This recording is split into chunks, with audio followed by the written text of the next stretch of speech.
Hi, it's Mrs. Gardner, and I have a fun book today called The Tree Lady. It's the true story about Kate Sessions and her love of trees and science. It has beautiful illustrations in it, and since it's so nice outside today, I thought, what a perfect story to share with you while I'm outside. I hope you guys enjoy.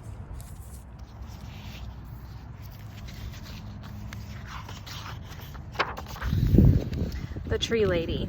The true story of how one tree-loving woman changed a city forever, by H. Joseph Hopkins and illustrated by Jill McElmurry. Catherine Olivia Sessions grew up in the woods of Northern California. She gathered leaves from oaks and elms, she collected needles from pines and redwoods, and she braided them together with flowers to make necklaces and bracelets. It was the 1860s, and girls from Kate's side of town weren't supposed to get their hands dirty, but Kate did. Kate listened well in school. She learned how to write and count. She remembered the poems and stories she read. But best of all, she liked studying wind and rain, muscles and bones, plants and trees, especially trees. Most girls were discouraged from studying science, but not Kate.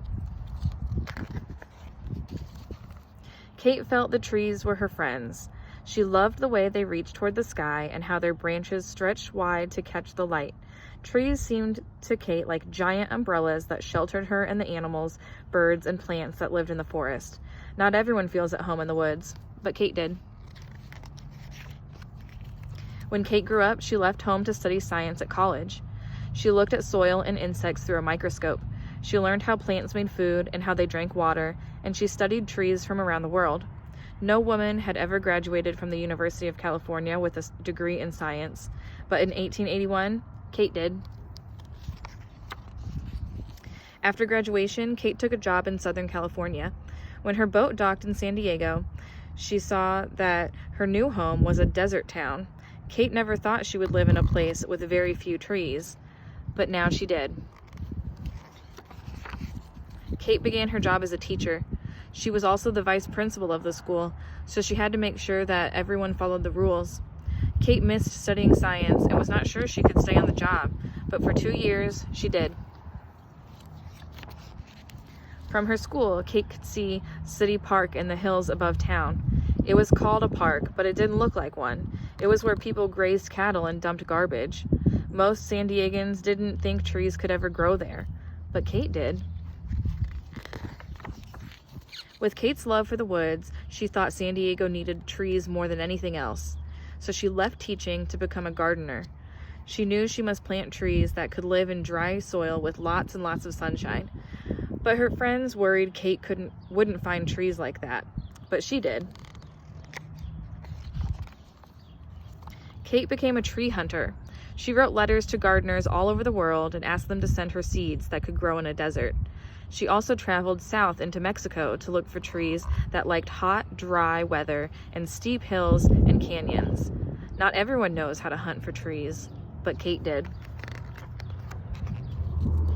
Soon, Kate's trees were planted along streets, around schools, and in small parks and plazas all over town. People bought trees from Kate's nursery and planted them in their yards.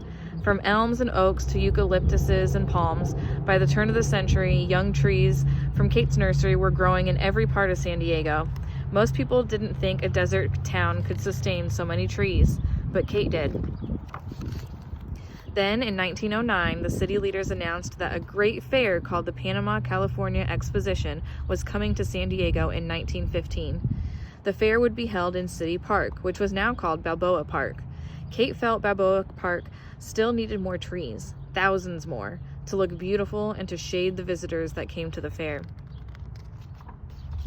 That was too many trees for Kate to plant by herself, but she knew lots of people could do it together. She asked her friends to bring their friends and come to the park for tree planting parties. Again and again, people volunteered to help.